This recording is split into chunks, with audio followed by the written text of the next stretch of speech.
Hey guys, Phil here, next 72 hours, coming to you from home. I thought I'd just have a quick look at these little fishing rod holders that I picked up on TradeMe. Might be the equivalent of eBay or Gumtree. And I've just attached them to these very crudely installed rails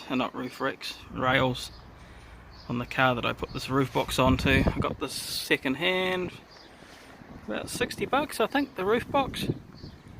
And it's all lockable and works quite nicely. It's got a small crack, but it's still waterproof. And I keep all my search and rescue gear in there and some other stuff, camera gear. And then I put these on, riveted them on, sealed them. And I found these on TradeMe. Little Kilwell, used to be made in New Zealand.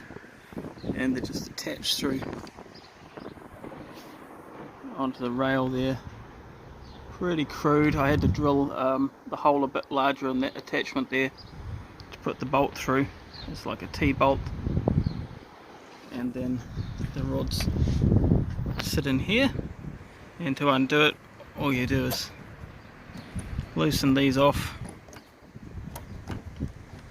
The rod's still set up. This is my son's little play rod because I was out on a trip and I used it the other day.